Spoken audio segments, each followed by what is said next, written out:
بسم اللہ الرحمن الرحیم نحمد اللہ العظیم ونصلی ونسلم علی رسولہ الکریم اما بعد اعوذ باللہ من الشیطان الرجیم بسم اللہ الرحمن الرحیم اللہ الذی خلقکم ثم رزقکم ثم یمیتکم ثم یحییکم هل من شرکائکم من یفعل من ذلکم من شیء سبحانہ وتعالی عما یشرکون صدق اللہ العظیم اللہم سلم علی محمد وعلی آل محمد کما سلمت علی ابراہیم وعلی آل ابراہیم انکا حمید مجید۔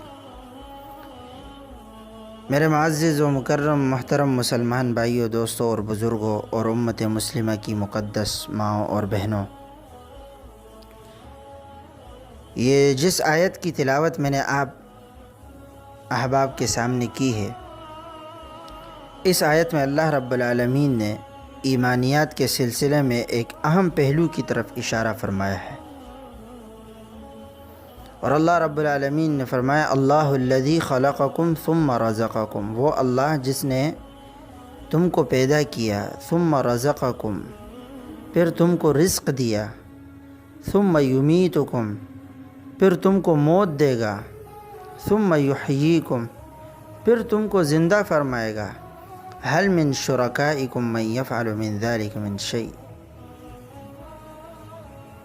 کیا ان میں سے کوئی جن کو تم اللہ رب العالمین کے ساتھ شریک ٹھہراتے ہو، کوئی ایک چیز بھی کر سکتا ہے؟ سبحانہ وتعالی عما یشرکون، پاک ہے وہ ذات اور بلند و برتر ہے اس بات سے جو وہ شریک ٹھہراتے ہیں۔ اللہ رب العالمین کے ساتھ شریک ٹھہرانا کسی کو بھی یہ بہت غلط طریقہ ہے اور غلط بات ہے۔ اللہ رب العالمین نے ایمانیات کے سلسلے میں یہ ایک اہم پہلو کی طرف جو اشارہ فرمایا ہے اور انسان کی فطرت سلیم کو مخاطب کیا ہے، اس میں 4 بنیادی چیزیں بیان کی ہیں۔ ایک پیدائش، یعنی انسان کا عدم سے وجود میں آنا، اور دوسرا اس کے رزق و روزی کا سامان، اور تیسرے موت، اور چوتھے زندہ کیے جانے کا اللہ رب العالمین نے ایک بہت بنیادی بات اللہ رب العالمین نے بیان فرمائی ہے۔ اس کے بعد کہا گیا ہے کہ اللہ تعالیٰ وہ ہے جس کے قبضے قدرت میں مکمل طور پر یہ 4 چیزیں ہیں۔ اب آپ ہی بتائیں کہ ان معبودان باطل کے ہاتھ میں جن کو تم نے اللہ کا شریک بنا رکھا ہے، کیا ان میں سے ایک چیز پر بھی وہ قادر ہیں؟ کسی کو وہ زندہ کر سکتے ہیں؟ کسی کو وہ رزق دے سکتے ہیں؟ کسی کو وہ موت دے سکتے ہیں؟ سبحانہ وتعالی عما یشرکون۔ اللہ رب العالمین کی وہ ذات ہے کہ اللہ رب العالمین کسی کا بھی محتاج نہیں ہے، بلکہ دنیا کے لوگ اللہ کے محتاج ہیں۔ سورہ روم کی آیت اللہ رب العالمین، اس کے اندر اللہ رب العالمین نے فطرت انسانی کا ذکر فرمایا کہ فطرت اللہ التی فطر الناس علیہا لا تبدیل لخلق اللہ، اللہ کی بنائی ہوئی فطرت جس پر اللہ نے لوگوں کو پیدا کیا، اللہ کی تخلیق میں کوئی تبدیلی ممکن نہیں۔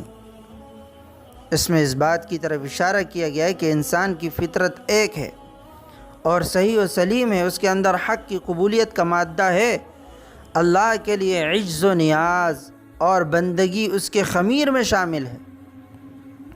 اس مقدمے کے بعد تاریخ انسانی کا سب سے بڑا چیلنج اللہ رب العالمین نے پیش کیا گیا کہ بتاؤ وہ قادر مطلق، خالق و رازق، مارنے والا، جلانے والا خدا بندگی و اطاعت کے لائق ہے، یا وہ ان تمام امور، ان تمام باتوں کے لائق ہیں جن کو تم نے اللہ کے ساتھ شریک ٹھہرایا ہے؟ اگر انسان کی فطرت مسخ نہیں ہوئی ہے اور گناہوں پر اصرار، عناد اور سرکشی اور تمسخر و استہزاء نے اس کے دل پر مہر نہیں لگا دی ہے، تو بے ساختہ اللہ کے سامنے سر تسلیم خم کر دے گا، یہ اس کی فطرت کی پکار ہوگی، یہ اس کے جذبہ بندگی کی تسلی۔ یہ وہ موقع ہے جہاں کسی لفظی دلیل اور بحث و مباحثہ اور تبادلہ خیال کا مسئلہ ہی پیدا نہیں ہوتا۔ انسان کا پیدا کرنے والا اپنی مخلوق، اپنے عاجز و لاچار بندے سے جو کسی عارضی غفلت اور گمراہی کی وجہ سے راستے سے بھٹک گیا ہے اور شرک کی ظلمت میں پھنس گیا ہے، یہ مطالبہ کرتا ہے کہ وہ اس بات کو خود سوچے اور دیکھے کہ وہ اپنے ساتھ کتنا بڑا ظلم کر رہا ہے۔ آیا کوئی ایسی بھی شے ہے جو اللہ کے ساتھ شریک کی جا سکے؟ نہیں ہے۔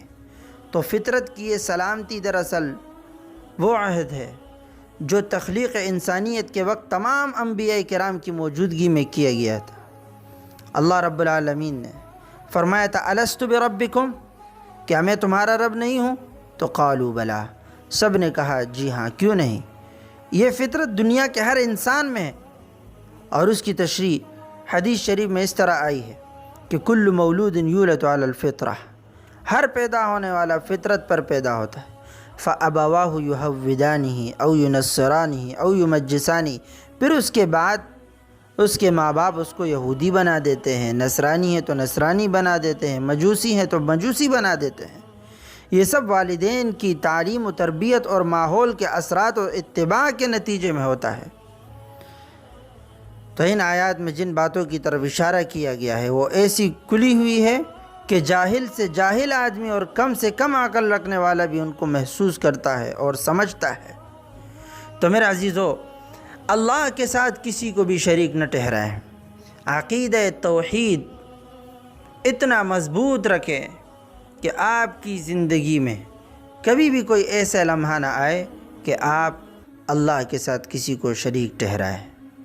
اسی لیے سبحانہ و تعالی عما یشرکون، اللہ رب العالمین نے خود فرما دیا کہ اللہ رب العالمین ان تمام باتوں سے پاک ہے، اللہ رب العالمین کو کسی کی ضرورت نہیں ہے۔